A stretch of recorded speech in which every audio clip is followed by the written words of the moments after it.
You're listening to episode 67 of the Let's Go Comic Show. On this episode, we talk about the top 10 superhero kids, a.k.a. teenagers, a.k.a. the young ones, because it's back to school, and we just want to celebrate the youth and more stuff.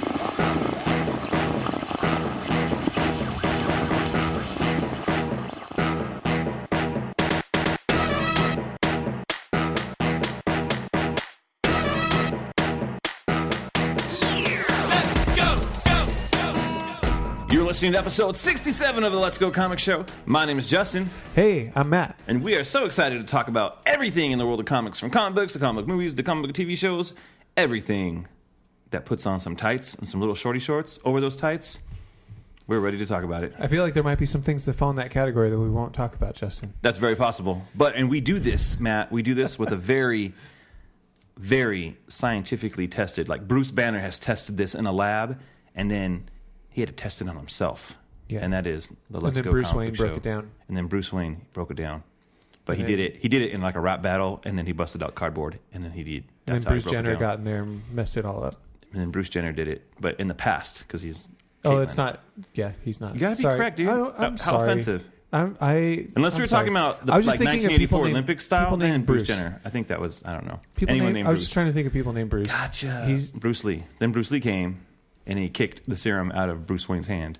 Oh, man. There we go. It's just a saved it. Crazy chain of events right now. And then, anyways, so that list is a gotta go, a let's go, a don't go, and do I miss? No, I miss. I'm sorry. And in between that don't go and let's go is a go. It's just a go. A regular, hey, go. Check it out if you want. I didn't get it. That's on you. All right. So there we go. The quick version. And then if it's completely awful, it's just trash juice. Indeed. And we haven't really gotten into some trash juice lately, just because we've just been comics have been good lately. On the bright is what side, we've been saying, or we're just not buying the bad ones. That could be true. That's very true. Batman Prelude to the Wedding, trash juice. Yeah, it was. It probably was this. Was it trash juice? No, it was more of a don't go. Yeah, it was whatever. So there you go. Know where people are going right now? Where are they going? Back to school. Back to school. Are your kids back in school today? Today was the day. Do you have day. any comic book superhero paraphernalia that they took back to school with them? You know what? It was a very comic booky first day of school. I was a little bummed. My kid got those really cool Black Panther Vans. Yeah. He didn't want to wear them with shorts. I'm so jealous. He wanted to wear them with pants.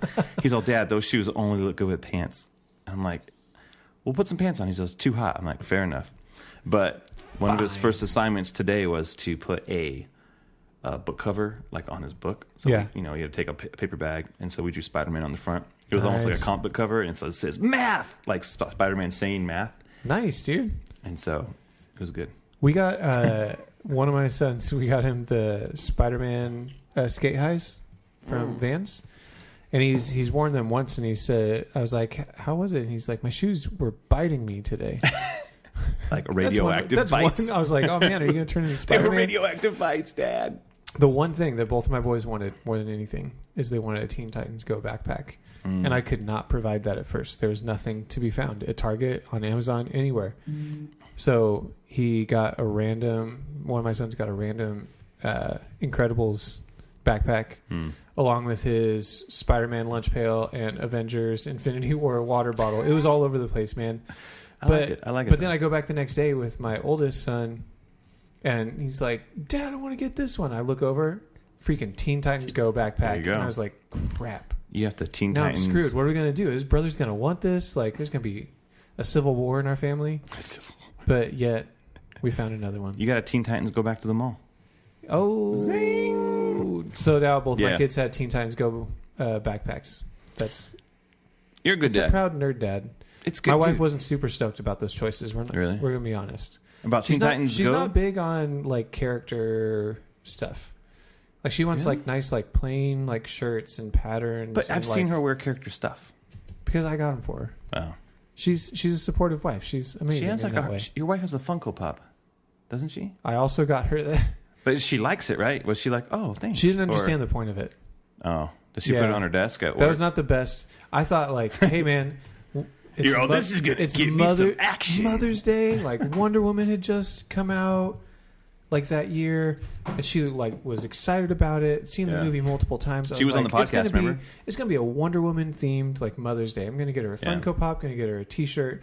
Got her Wonder Woman mug. Like just some fun like little things. She was like, and then afterward, it was like, I feel like you kind of got me like a bunch of toys and stuff for Mother's Day. I'm like, oh. What am I supposed to do with this? This is just being real with all you guys right now. That's what I did. But she's amazing, and she has Wonder Woman shirt. She supports the character shirts. I think she just doesn't want my kids to have a bunch of them, and so they don't have a bunch of them. Fair enough. But Teen Titans Go, man, like we're watching that a lot right now in our house. I feel like we always mention it, but it's so good. It's good. Fun. It's fun. But back to school. Yeah. That inspired me to consider the option, Justin, that we should do one of our top 10 lists. We are going to do a top 10 list. It's going to be great. Yeah. I'm excited. We should do that first. You want to do it first? Yeah, let's just do a top 10 list right now, dude. Off the top of the show? Okay. That being said, our top 10 teenage or younger than teenage superheroes. They could be younger. I don't know what your list is all about. So I don't know what your list is all about. We don't know. I only know young superheroes. We'll say that. How about that? I actually ones that would be potentially going back to school. I know of one thing that you're doing, and that's it. Other than that, I don't know. But before we jump into that list, Matt, let's just remind everybody they can follow us on social media at Let's Go Comic Show on Twitter and Instagram. Yes, they can. And if they want to follow the show even closer, and it's a very close follow. And by close follow, I mean like you're behind us in line and you want to slip a couple bucks into our pocket. You can go to www.patreon.com/letsgopodcast. And you can be a supporter on Patreon. And you can sign up for different levels of monetary commitments. Think of it as a telethon for your friends. All right. And there you go. And so sign up, help support the show, help us make it better. So we can, maybe do some live video segments and things of that nature. Let's do it. Let's do it. Be a let's bro or a let's girl or gal. I haven't figured out something. The only thing that rhymes with bro and go is not something I would like to call our female listeners. Nope. Because I respect and love you way more than that. And that's not the type of guy I am. So anyways, go ahead and do that now. Let's just jump onto those lists. Let's do it. Do you want to kick it off? Yeah, let's kick it off. Okay, I'll kick it off. With our top, just give me your whole list. And usually go back and forth, and I feel like it takes forever. Okay, here we go. Your whole list. In no particular order. All right. Robin, Tim Drake. Oh, nice. Impulse. Mm-hmm. Bart Allen. Now, not Kid Flash version, but Impulse. I just thought the Impulse version was really fun. Bart Allen, you're right. Miles Morales. Super fun. Invincible. Oh yeah. I hadn't thought about that. Thank you, Delon Anderson, out there. What's up, Delon? Miss Marvel. Kamala Khan. Mm-hmm. Yeah. The Teenage Mutant Ninja Turtles. Ooh. Teenage is in their name, and they all go in together because they're a team. So there you go. Jaime Reyes, Blue Beetle. Oh man, Fun guy. Missed him on my list. Damian Wayne, Robin. Mm-hmm. Because Damian Wayne is different than Tim Drake. Yeah, totally. Jonathan Kent. Superboy. Yeah, I had to pick him. I just felt like, who's funner? I feel like he's funner than Connor Kent. It was a hard choice, dude. Hard choice. You had to pick between the Superboys, but you didn't have to pick between the Robins? Yeah. All right. My list, dude. And then Raven. All right. Raven's cool. She's like kind of like that goth girl. She's cool. We're hang out with her. Here to drop it on you even harder. And then I did an honorable mention, Shazam. I wasn't sure. Does it count? He's a kid. Dude, I was thinking he's like 12. Billy Batson, you could definitely say that counts. Yeah. And then I hit up people on Twitter, and J.R. said, what about Spider-Boy? And I was like, Spider-Boy? That definitely counts. Remember the Amalgam universe? It was Spider-Boy. Spider-Man meets Superboy. Spider-Boy. Oh, yeah. Batman and Wolverine is Darkclaw. Oh, gosh, yeah. Captain America and Superman are Super Soldier. Or Super America. Or something like that. Super. And then what else was there? It was like Dr. Fate and Doctor Strange are Doctor Strange Fate. Serious. You could just call him like Dr. Fate or Doctor Strange, even if they're amalgamation of each other. Or like Doctor Strange Fate. That's a good list, and I feel like we overlap quite a bit. Do we? Okay. Yeah. So drum roll. Again, no particular order, but maybe the top of the list are the ones that were the ones that first came to mind. So I'm not going to say they're top. Who can we five, challenge each other? I want to challenge you. I on actually, what? Yeah. Yeah. But I can't. Like, what's the challenge? I don't know. What if I'm like, they're not young? Okay. Robin, Tim Drake. Oh, just like me, dude. Yeah. At the top of the list. Yeah, top of the list. Cheers. Dude. Right next to him, his good buddy, Superboy Connor Kent. Oh, there you go. See, he's on the list. He made your list. And then in that same family tree, Superboy Jonathan Kent. Good job. Stephanie Brown, Batgirl. I love that choice. I loved that Are you just series. saying Batgirl Stephanie Brown or Stephanie Brown in general? Okay, I don't have as much... Spoiler. I don't have as much spoiler history. I know of Even it. her little stint as Robin?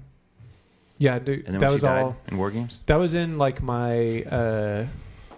the dark ages of when I didn't read comic books for a chunk of years. Fair enough. So I don't have a lot of exposure to her as spoiler, but I definitely picked up that Brian K. Vaughan run that got cut short of her as Batgirl, and it was wonderful. Kamala Khan, Ms. Marvel. What, what? Miles Morales, Spider-Man. What, what? Beast Boy. Oh, yeah. Impulse / Kid Flash. I just like Bart Allen in general. Ms. Martian. Oh, okay. There you go. McGann. McGann. And then Cassandra Sandsmark, Wonder Girl. Oh, yeah. From freaking Young Justice. Yep. So There she you was go. in the Young Justice cartoon, but a lot of the stuff, when I think about what are teenage superheroes, I think of the Jeff Johns Teen Titans run. Just again, like when I was getting back into comic books years ago, that was the series, like one of the ones that really got me back into it. And so I think of that group specifically.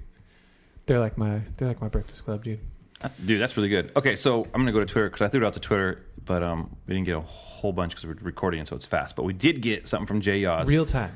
Real time. So this is real time, like 11 minutes ago. Jay Oz actually said Spider-Boy. No duh, because he put that out there first. And Right. He followed up. Then with Tim Drake. Shadowcat from the X-Men. Okay, yeah. Spider-Boy again for some reason. I'm wondering if he was like Double Superboy. mention. He's like Spider-Boy twice. Pharaoh Lad from the Legion, Impulse. And the Atom, that one time he became a teenager again. I think he's trolling because I don't think anyone likes that. Unless Jay likes it. Hey, man, sorry about that. It's cool. When he wore that vest, they're like, you know how he's a teenager? Because his hair's flowing and he's wearing a vest. Yeah. Teenagers love that stuff. Julie Power. I ain't gonna lie, I don't know who that is. Miss Marvel, Kamala Khan. And Matter Eater Lad. Oh, So, nice.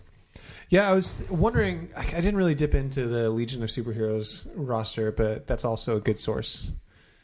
Yeah, You can think about like it. You everyone. have Young Justice, Teen Titans, Legion of Superheroes, and X-Men are kind of your main, like, here are all the teenagers.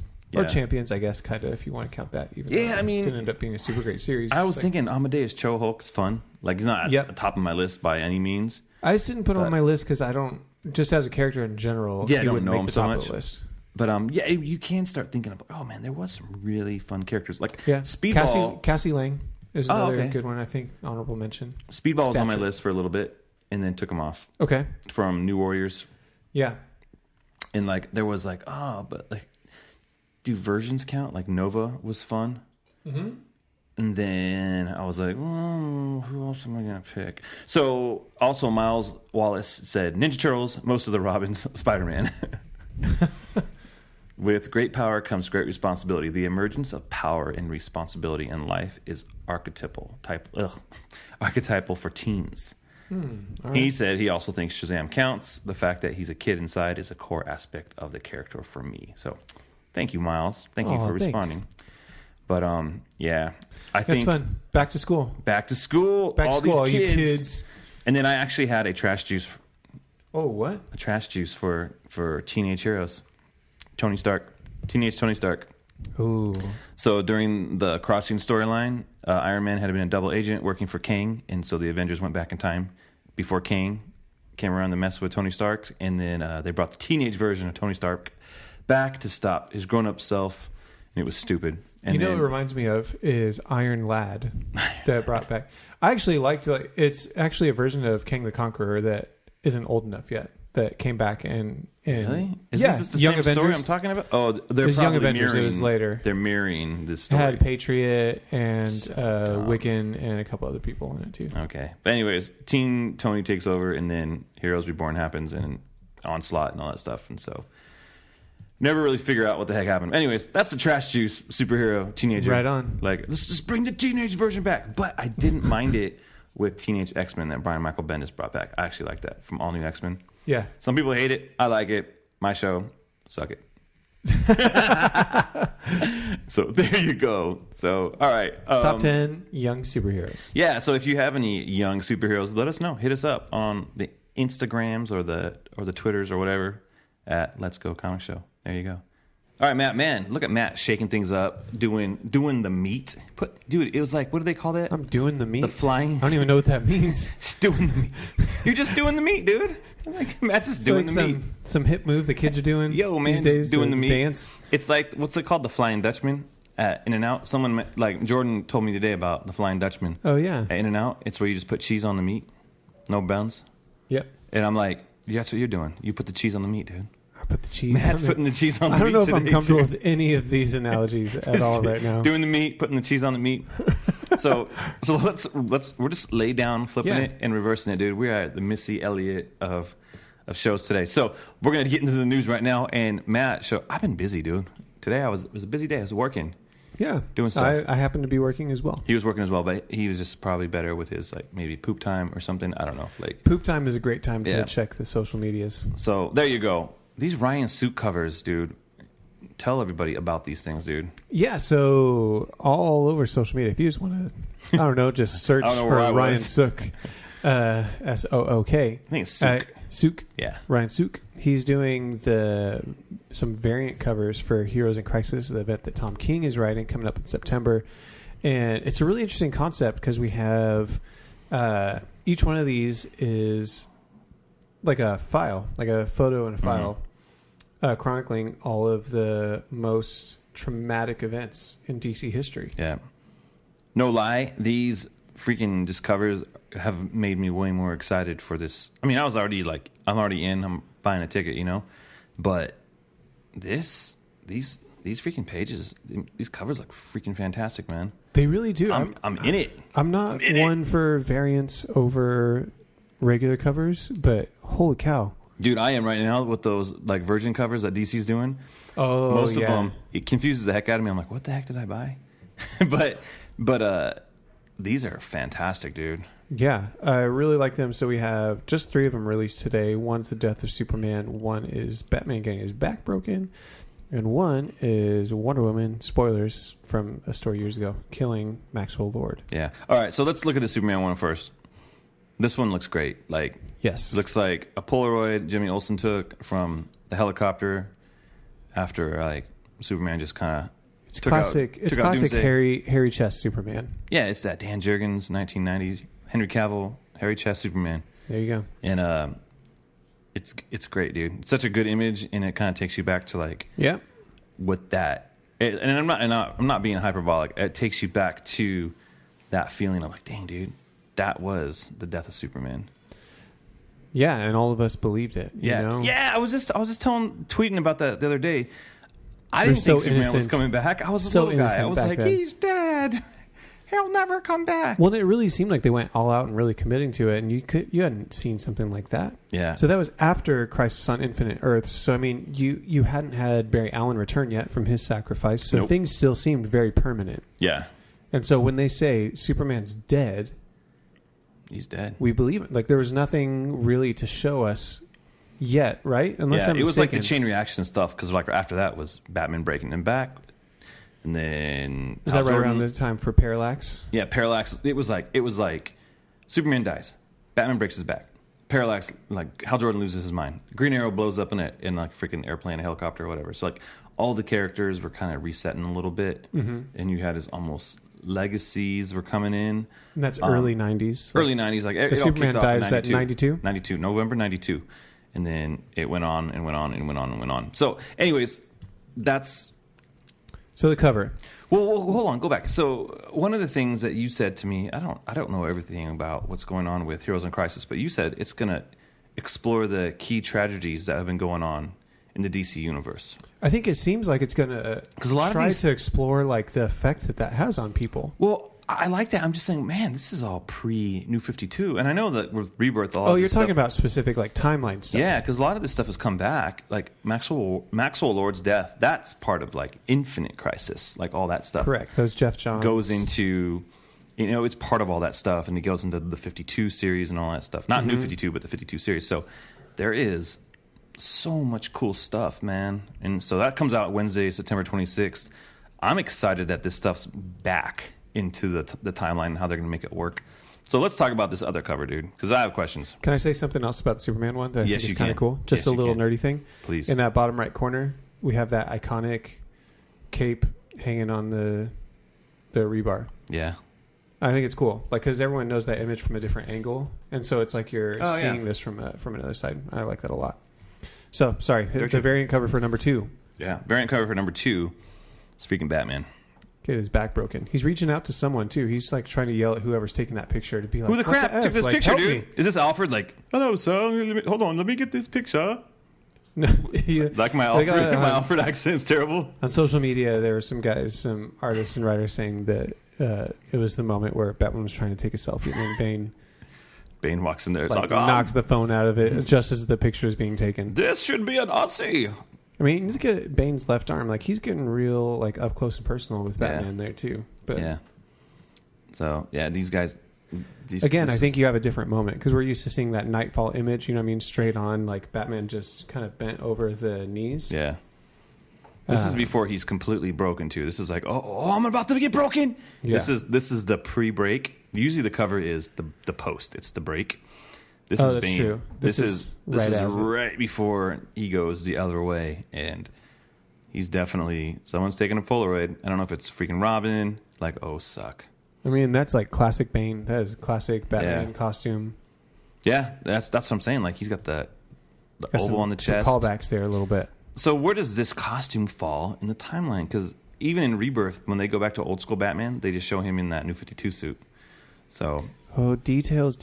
Sir. I'm curious how it all works out. And then you got Wonder Woman breaking Maxwell Lord's neck. So the death of Maxwell Lord is kind of like... that was a big moment. Pivotal moment. So I don't know if it's a lot of people off. If it pertains to specifically to this event's issues. Okay. I think he's probably just chronicling these events. Big events. Just kind of in general is what it would make sense. Like, we're probably going to see... Parallax. We're probably going to see something Barry Allen experienced, I'm sure, or side stories from it. Here's the thing with that big image.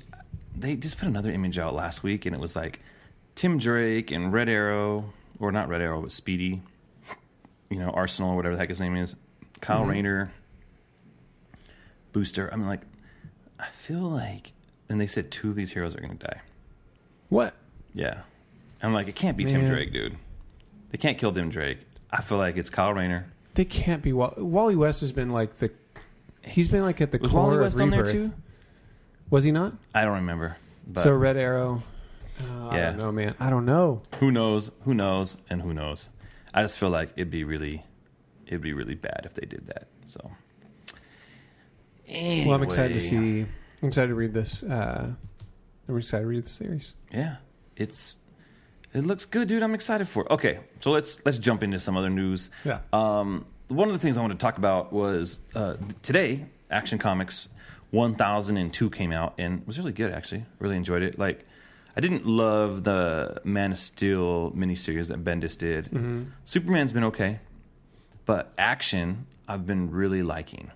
But I was reading it, and right in the beginning of the issue, one of these bad guys uses the word autistic as an insult, and it kind of took me by surprise. I read it and I was like, "Oh, dang, dude, that was a choice." Yeah, it didn't seem like it was within the flow of things. Necessarily. It just seemed it was a pretty he was in, and the guy was directing it at the kid that was trying to help him. Yeah, and you definitely it was a villain using it. Yeah, it was a villain using it. And so, anyways, when I read it, it made me feel like, oh wow, dang, they definitely. Were like Bendis was making a choice, and I wasn't angry or mad. I was just like, that's a real thing. Like, people say that, and so I felt like I wasn't angry at Bendis. I was angry at the character. I was like, Yeah. that's it, and I took it as if someone used like the word, and I'm gonna say the word. Don't get upset, anybody. Like, I'm just saying it as an example. Like when someone says, "Oh, you're retarded" or whatever, like saying something that's a little that's offensive. Like you shouldn't have said that. Like this is a guy who's, and you can even go as far as to say like someone using the N-word or something like that, like to be derogatory and using it as a way to belittle or make somebody feel small. I wouldn't get upset at the writer. Like I wouldn't get upset at Quentin Tarantino. I would go, okay, he's writing a character that's, whatever. He's using it as a way to make somebody feel inferior or whatever like that. Like, yeah, in the narrative, it serves a purpose. Yeah, like you have. I'm trying to be sensitive to it because when you have a character using ugly words, it's usually to show the character as being ugly. Yeah, do you know what I mean? Like that's what exactly I think the purpose it serves. And then it went on Twitter today. People got really upset, and there was a guy that hit him up and said it's the go-to insult of the online gaming community and school-aged kids. It's very sad, but I'm unsurprised. It's unacceptable from a creative editorial team. And then they tagged Brian Michael Bendis and DC Comics. You should be ashamed. Brian Michael Bendis replied, "Yeah, it is an insult I can't stand. It has been said to me directly, and I put it in my work to illustrate its ugliness from an ugly character who got his immediate comeuppance. I do it in my work all the time. Russ, I'm sorry it hurt you. Next time, reach out. You know me." So it sounds like I don't think Brian Michael Bendis is coming at a place of like trying to be offensive or hurtful to people. I think he was doing it as like, this is what terrible people say. Mm-hmm. And I think it gave the scene a very like a real thing. Like the guy was being mean to this kid who was helping him, and it seemed like a way to make the kid feel inferior. And I don't know, I didn't, it made me uncomfortable, but not because like he said it. It was uncomfortable because you shouldn't say stuff like that. But I wasn't mad at Brian Michael Bendis. It was more of a this is real language. Yeah, and I think it's a question of what do we do with that in art of whatever sort, but specifically with storytelling medium, right? Like it's not Brian Bendis saying something about a person. Yeah, it's a character that he's writing saying something about it, right? Exactly. And just like we want Superman to say things that are really hopeful, that are true, that are good. Yeah. Like the bad guys have to be bad. And so I think that's the tough part is how intertwined is that with the author? Yeah. With the artist, the words that are being used. Because you could have words that you would never use, but this character isn't you. Mm-hmm. It's this completely different character. So you're writing it and trying to be true to that character. I think it's a really sticky thing because I think we all need to pay attention to our words, that we use in life in general. Like you can acknowledge something as a slur or something as inappropriate to say, but then also write a character that says that. Mm-hmm. And I think there should be the freedom to do that, to see the story is telling, to see what kind of character is saying this, what context is it being used. I think there's always these words and these phrases don't happen in a vacuum. Yeah, they're not happening void of anything else. They're happening within a story, within a scene, within a panel, right? And so, like you said, like what is it trying to do? Well, it's trying to communicate that this guy is not good. Like he's pretty horrible, and he's using this term to put someone else down. Mm-hmm. I think that seems on point for a bad guy to do. Yeah, in my reading of it. Yeah. So yeah, I mean, it's really interesting, man. Yeah, I'm not sure. Yeah, and here's the thing: I'm coming from a place where I don't have a kid who is autistic, and because I'm reading some of these Twitter responses, and people are like, "I was reading this, and I have a son who's autistic, and it makes me feel bad, and I'm upset, and I can't believe like I'm having to read this comic because it's part of my weekly assignments at work." And anyways, it's used as a derogatory term, and I get. And here's the thing: I get where someone would feel upset because they read that, mm-hmm. But I don't believe it was Bendis's. He wasn't making light of the term, and I think the way he used it was a way like we don't say things like that. It was like, how can you make this character even? He was using like his colors, and he painted this picture, and the picture that he painted of this guy was a terrible person, and he said a terrible thing, but we do live in a world where we're very sensitive about things, and I commend Brian Michael Bendis because he said he's all, hey, I hear you. I called my editor and I told them to make sure it's not in any other printings. It won't be in the trade. Language is tough. When trying to be real, you can also be real hurtful. It wasn't my intention, and you helped me see a way to fix it. Thank you. So, you know what?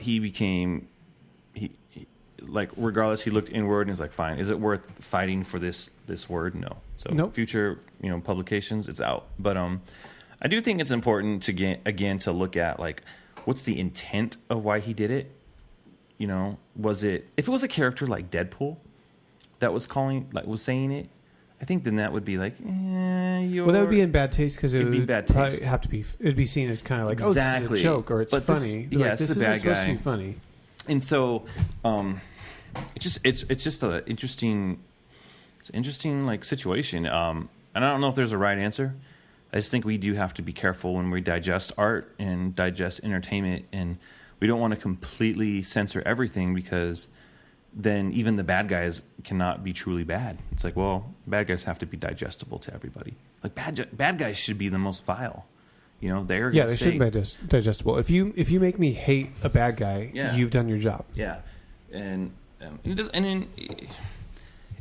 I think the audience matters too. Mm-hmm. And so, and if you're going to come at me like, oh man, my kid who read the Superman comic, he's autistic, and he read this and it made him feel bad, I'm with you. I get that. Yeah. And so, and I can see it from that angle, and I can see where that can hurt. I can see where that would hurt a parent because I can be empathetic to that. And so, even talking about it, I can see oh dang, already I'm coming around. Maybe poor choice, But I also don't think that Brian Michael Bendis was trying to be a jerk. He was just writing an honest character who said a jerky thing, and so that's hard. Yeah, I think, and ultimately, like you said, I think he handled it well. Because it's if you're going to make mistakes, learn to own them and learn to make your way through them well. Yeah, he could have dug his heels in. He could have dug his heels in, and he would have been fine on artistic kind of freedom, right? He's like, no, I can write this story, and you can choose not to read the story. Do you know what I mean? He can do that, and there's nothing wrong with taking that stance inherently. But I think it shows what kind of dude he is, to just, what, it's not worth it. I'm just going to own it, and I don't want to hurt anyone. So I think that's the thing is watching what you do and the art you create to say, you want to pull people into the story. You want them to feel the things you want them to feel, right? You want them to feel, in this case, that this guy is kind of a scumbag and just putting people down in weird ways. But it's finding that balance to where it's not going to pull you out of the story. Yeah. And I think maybe that's where this fell, is it went over that line for some people. And so I think it's commendable that he took it in stride and actually did something measurable. Because we live in an age, we've talked about this before with all sorts of different things, just non-apologies. So many people come at you and you're like, well, I'm sorry if that offended you, and I might not have, you know what I mean? It's just nothing is ever concrete in an apology, and this seems very hey, you guys are right. I don't want to hurt anyone. Yeah. It's going to change. Yep. I can respect that. Yeah. So big ups to, Brian Michael Bendis for owning up to it. But I think you have to think about the audience. Who's this available to? So if it was one of these DC, what was it, DC Black books that's going to be coming out, you probably can use different languages and different terms. But if there's a chance that kids are going to pick this up, I would say be careful with what you're putting out there. So there you go. I don't know. I don't even know if that works or if everyone could agree to that, but I think it's an interesting conversation to have. Definitely interesting conversation to have. So I don't know. If you have thoughts, let us know. Hit us up. Let us know what your thoughts are on that. Okay, not so heavy news. And real quick. So Hans Zimmer, retired Hans Zimmer. I'm no longer going to do soundtracks for superhero movies. I'm done. Justice League killed it for me. Well, he didn't even do Justice League. Remember, last one he did was BVS. That's true. Him and Junkie XL were on that. He's like, I'm done. I've said what I could say. Wonder Woman 1984. Hans Zimmer is doing. He's like, well, it's kind of it's taking place in 84, so it's not a modern thing. I'm kind of excited for it. I mean, he created my favorite. right? I don't know if he did it or if Junkie XL made that. I don't know. Who knows, man? I love it. Dun, dun, dun, dun, dun, dun, dun. I love that song. Matt does not like it. Not a fan. Dun, dun, dun, dun, dun, dun. The theme is great, just the way it's done. I'm not a huge fan. What about how Danny Elfman did it in Justice League? Yep. And I how, liked it. I forget who did it in Wonder Woman, but they did it well too. They had like the string. Yep. I think it worked itself well. I think that, like I said, the theme works musically. You just don't like the. I don't like the guitar stuff. Background. Just makes it like sound kind of off to me. give Matt some. Matt is like a music genius. Like he is gifted and talented in the musicals, and not musicals, but like musicals, in instrumentation and how to make music and all that good stuff. And so when he says something doesn't work, like you got to take that with like. If he was on the stand, if we were in court and we were going, the Wonder Woman theme from BVS does not work. We were like, well, I'm going to call Matt Ritchie to the stand. And Matt, he would give his argument. And then the jury would take his information, digest it, and go, I agree. In this case, I disagree. I like I like it. I know. It goes straight to like a core value of Justin, and that is anything metal. Like just has a way straight into it. Just has to be like if it has a little bit of that chugga. Yeah, I mean, and that's just the thing. Like even being an electric guitar player, like I just don't love that theme being played that way. But the way it was worked into Justice League, I thought worked really well. Yeah, that was the only thing that worked really well Zimmer, in Justice League. I know, right? One of very few things. Yeah. But yeah, Hans Zimmer, man, like he has a great track record. He's done some really iconic stuff. I think, yeah, it's good stuff to look forward to. When he did, like, I mean, I know it's 10 years ago, but The Dark Knight, how he introduced like the Joker's theme and stuff, just being like that one note stretching out, like, like never. It just dude. Yeah, he's done tons and tons and tons of really great cinematic music. So welcome back, Hans Zimmer. We hardly missed you in your. Hardly missed you. We hardly missed you. We're like, he should come back. I don't know. So all right, so going to a smaller screen, we got. We're talking about the 3-part, the now annual. I mean, it just happens every year, right? Yeah, it's a 3-part crossover. It's kind of on a the fun CW thing. This year. Of course, you probably already know, including Batwoman, played by Ruby Rose. Yeah. But then she's off of Twitter now because people are jerks. I think we talked about that last week. Update, she's still off. So. Yeah, poor thing. But now today, the new update is, I want to say is it Tyler Hoechlin? Hoechlin, who portrayed Superman at the beginning of Supergirl season 2. I want to say season 2. Is returning for all 3 episodes, and he is bringing with him Lois Lane. Yeah. Not yet announced, as far as I can tell, from anywhere, who will be portraying Lois Lane, but they are going to be a part of this story. Justin, how do you feel about this? I don't care. I didn't care about I don't like his Superman. Really? You a lot didn't of people like it? love his Superman. I'm like, I just thought he was so corny. Oh, I didn't care. He felt like, I just put this on Twitter. He felt like the Saved by the Bell version of Superman. Like, how so? I don't know. He just seemed kind of corny and like,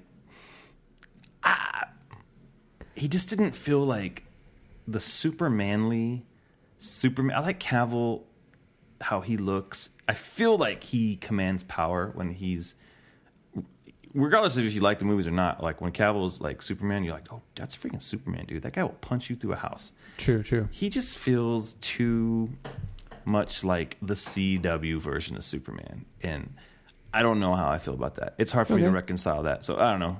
Saved by the Bell version of Superman makes me. I don't know if I would say Saved by the Bell version. It's a Saved by the Bell. That's fine. That's fine, dude. So I don't hate him. I actually think it was probably one of the more enjoyable episodes of Supergirl that I watched. But yeah, I watched those 2 episodes that like season, and then I stopped. Yeah, and for the people that like it, I mean, maybe this will do something for me that's different. Maybe I'll have different feelings, but.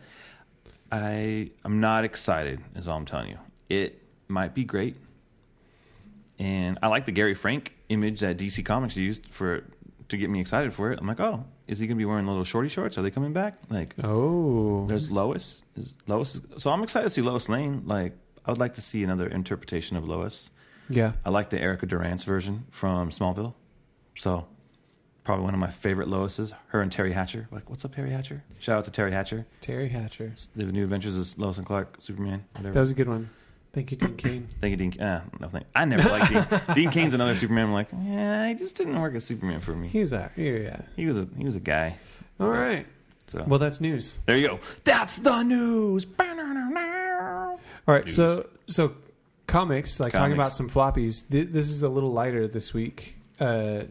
Justin, a lot of comics. I feel like I'm going to be doing most of the talking. Do you have anything that specifically you want to talk about with these issues? Detective Comics 987 wrapped up finally the story with Brian Edward Hill kind of taking over and doing his thing with Black Lightning. And I will tell you this. It wasn't bad. It was very underwhelming. I feel like they sold it like Black Lightning's coming in and he's going to train Batgirl and freaking the Signal and Black Bat, whatever the heck her name is right now. Mm-hmm. And I just feel like it was him talking to him in an apartment for 3 issues. He shows up in Gotham and Batman's like, you're going to train these guys. And in the next 3 issues, nothing really happens. They get involved with this freaking, what the heck's that guy's name? I forgot the name of the bad guy's name. But it doesn't matter. Karma, yeah. And so they're basically hanging out with him. He's like, hey, you guys need to wait here. And they're like, no, we're not going to wait here. He's like, fine. Then go out there. You're going to piss Batman off. And they go out there and piss Batman off. And then at the end, Batman's like, I need you to start the Outsiders. Your name's going to be the Outsiders. FYI. It's pretty hard line. Just so you know, I've decided. Yeah, so I don't know, man. And then Superman shows up at the end and he's just like, hey, try not to be like Batman. That's all. And then Black Lightning's like, okay. And then it's all to be continued very soon. It just didn't do anything for me in the sense of I'm excited to see more of it. I like how the characters interacted with each other. The writing wasn't bad. The story wasn't bad, but it didn't do what it was set up to do. Even at Comic-Con, he's like, oh, I was really excited to do this scene with Cassandra Cain because his martial arts background. And I'm like, well, where was this scene? That was so amazing because, I don't know. And then Carmen seemed really dumb at the end. Yeah, I didn't read. I haven't read this. It was just kind of meh. When you go back, no one's going to go, dude, that 5-issue arc in Detective changed, the way we look at these characters. So, and that's kind of how they set it up. And it kind of fell flat for me. So if I was going to rate that, it's just a go, to be honest. Okay. So Detective, what was it? Whatever, 980. Oh man, where did it start? I think it started at 982, 983, all the way to 87. Yeah. It's just a go. All right. Yeah. And then I would say action. We talked about it already, Action Comics 102. Really liked it. I'm saying so. Let's go. So Brian Bendis and Gleason. Gleason's art is just fantastic. It's a good comic, dude. The story, I'm liking where it's going. We're starting to see a little bit of the seeds popping up with the girl who's working at the Daily Planet. So we're starting to see some of that pay off. Okay, there's something going on with her. I'm glad it's not dragging out too much. Yeah. And so I'm at least curious to see where it goes. Yeah. I still don't think I'm in love with it. Yeah. I'm liking it, though. And a lot of it has to do with, I like Bendis, but I really like the art. And so Gleason on the art is keeping me interested. And it looks really good. And I like to see the Guardian. The Guardian was in there, so that was good. One of my favorite things about the issue, though, I actually read all the sticky notes on Clark Kent's computer. And I was like, okay. Oh, right on. So I didn't do that. Yeah, there was some interesting little things there that may not mean anything, but they talked about Intergang, and then Intergang's a thing. Not Intergang. Checkmate. Checkmate was a thing. Even still, a thing. Yeah. So there's little notes in there, and then it ended on a really oh what? So nice little cliffhanger. So good stuff, dude. Totally. So anyways, there we go, and then. I got Punisher #1, which is actually Punisher number 229, if you're going to go count the legacy numbering. And then Daredevil 607, where his freaking twin brother shows up. What? Yeah, it's some stuff. But all right. There you go. I haven't kept up on either of those series. Have you read either of those issues yet? I have not read Daredevil 607. Okay. But Punisher, I'm halfway through it. And I like the current run that just wrapped with him as War Machine. Like, again, I'm not a huge Punisher guy. I feel like I've said that before. But I'm just really liking what Rosenberg is writing, dude, what he's doing. It's really fun, dude. It's just a good book. And I'm reading a Punisher book, which I haven't read consistently since Garth Ennis did it. Welcome back, Frank, back in the day. So anyways, there you go. That's all the comics that I can talk about. Yeah, I have a few, because I talked about on the show, I didn't even make it over to a shop last week. Made me very sad. So today I picked up Infinity Wars 2. Infinity Wars. Which came out last week, actually, but caught up on that. And I've been really enjoying this. I read, it was called Infinity Quest. Countdown? Quest. Countdown? It was one of those. The one with the Guardians of the Galaxy. Secret Infinity War. Yeah, right. Secret Infinity Empire War. But yeah, this has been good. I'm not going to spoil it because I want Justin to read it. But I would say this has been a let's go. Mike Deodato on art has been really good. And I actually really want to highlight also Frank Martin, the color artist on this. The colors on this thing are just so good. Like, Matt just opened it up and I got sunburn. I feel like it gives you, when the color tells the story for you at times and gives you a sense of what's happening, I think that's a job well done on the part of the artist for colors. So Infinity Wars 2 is a let's go for me. I've been really digging that. A lot of Marvel for me lately. I feel like go figure. I didn't do that as much like last year, but Marvel I've been really digging their latest stuff. Thor #4 also released today. And that's the end of the first arc of this new relaunch for the book. It's still Jason Aaron writing, and we have, let me double check here, who's on art. Del Mundo on art. Everything, here's what this series is. This series is like Thor Ragnarok in spirit, but feels like it's a little more grounded, not like in like realistic, but grounded in like what I picture kind of the core idea of Thor to be. Like it feels more true to like the classic kind of Thor. That's one of the things you were saying is like for the movies, your heart, his voice isn't right for you, right? You miss. Yeah, it's just a different one than I would imagine. Yeah. I still like that. We've talked about it. Go back and listen to our show on Thor Ragnarok. Loved it. Yeah. Really well done. Taika Waititi knows how to make a great movie. No arguing that. I think that version of Thor is a lot of fun. I think it's good. Yeah. I really do. This, for me, this series feels like it keeps like that just craziness, like a lot of color, a lot of like that cover is freaking great, dude. Just crazy over the top stuff. But then you have...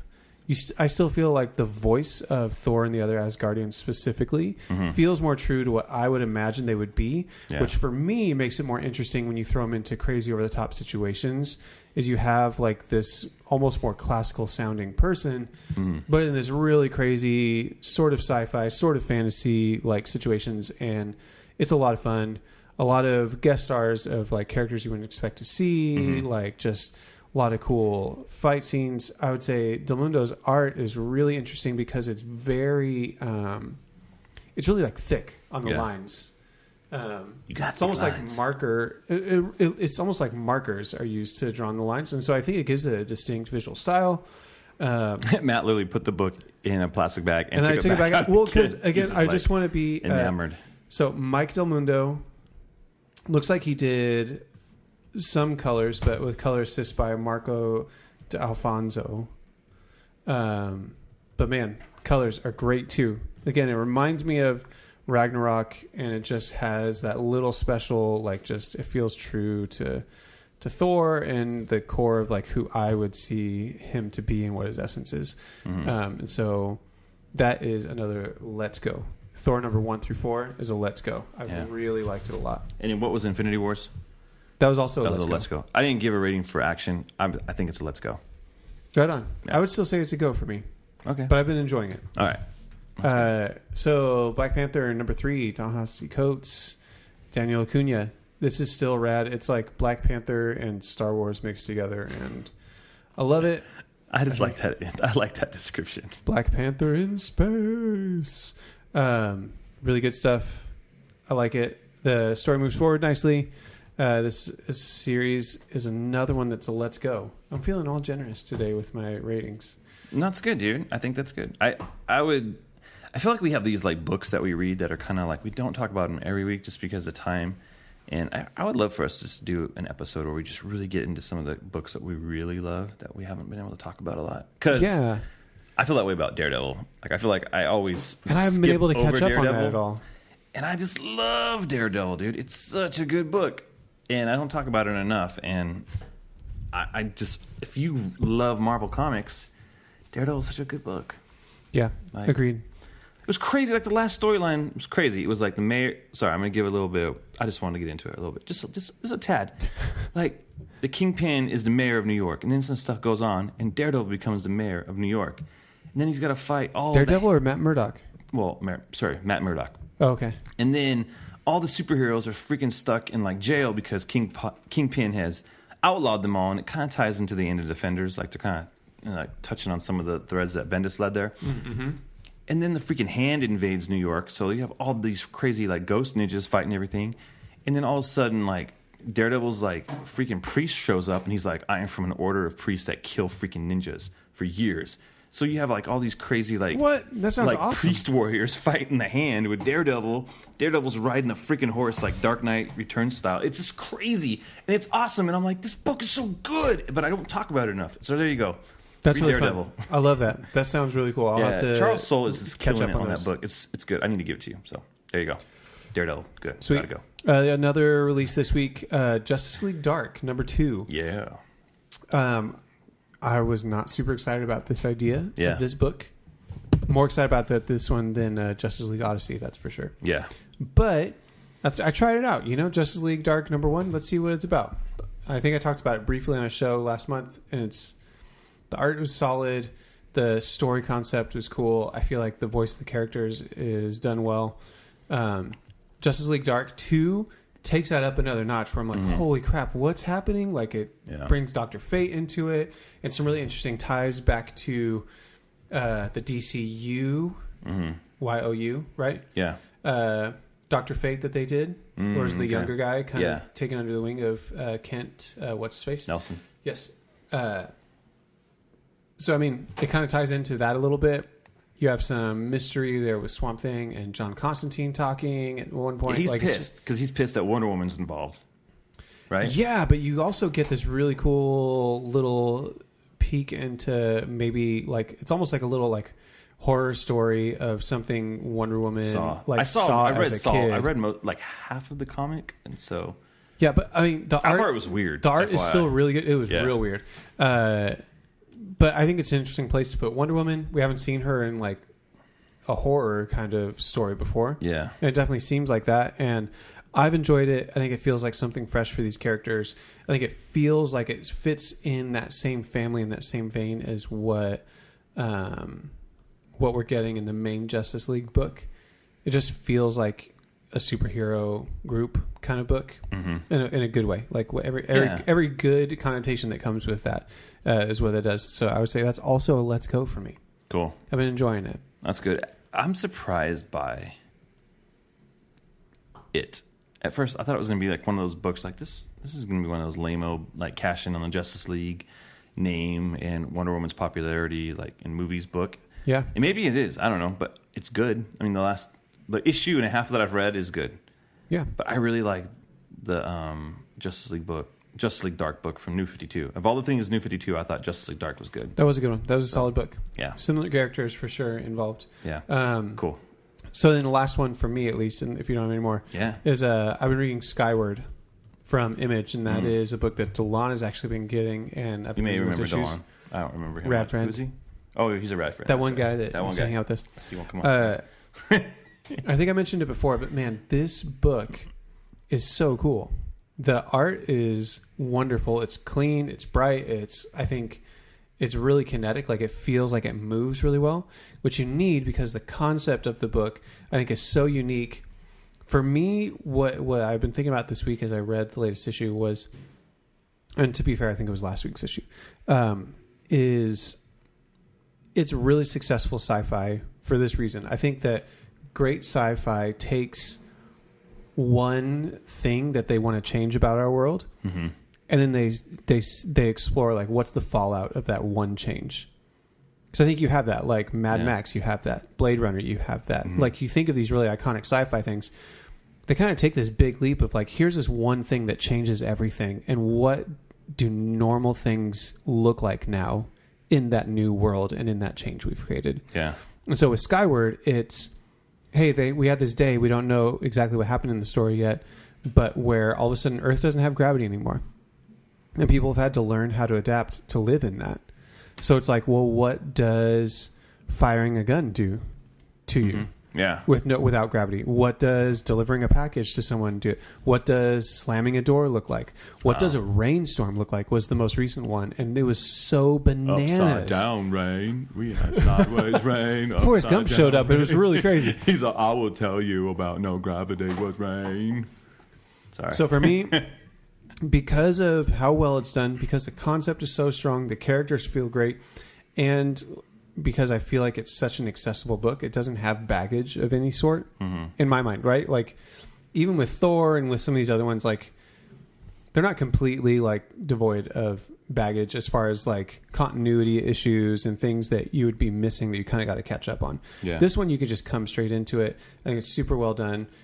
Skyward for me, I want to say it was issue number 6 this last week. I don't quite remember. I'd say it's got to go for me. Really? It's really, really good. I've enjoyed it a lot, and I'm grateful to Delon for letting me read that one. Good job, Delon. Reading other books. I had a friend, Nate Walker, give me 2 books. He gave me God Country. Okay. Which is real quick, like what he described as a guy who's got dementia or something, picks up a sword, has power. Some image book. Haven't read it yet. But I was like, oh, I'm super intrigued about that. And then I Kill Giants, which there was a movie that came out in 2017 starring some kids and in Gamora. So there you go. Check it out. Right. It's on Hulu.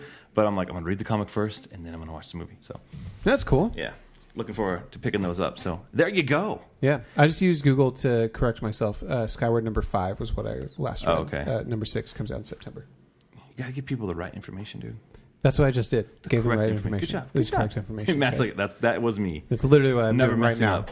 We didn't edit nothing out of the show. No, I know. I messed up, but then I corrected it. That's giving correct information. Good job. There's nothing wrong with that. All right. Man, we just want to keep this show just trying to keep nice it lean, and tight. tight, Lean. You know? That's all those other adjectives. Yeah. So, all right. Matt, how can people find you on the social media? You can find me at Matt Ritchie on Twitter. Yeah, you can find me on Twitter at J_Rocka. And so there you go. If you would like to, please leave us a 5-star review and positive comment. We will read it on the show. We will celebrate you. We will. And then you can save this forever. Like one day when there is a memorial for your life, you can go to the end of Let's Go podcast episode, whatever, and then then read my review. It'll be like a time capsule of immortalized. Immortalized. Dude. Like all the other dumb stuff we've said in so many stupid episodes. So there you go. I just like reading them. I think it's fun. So there you go. Yeah. All right, Matt. Thanks for listening, everybody. Yeah, thanks for listening. My name's Justin. I'm Matt. Let's go. Let's go. Let's go.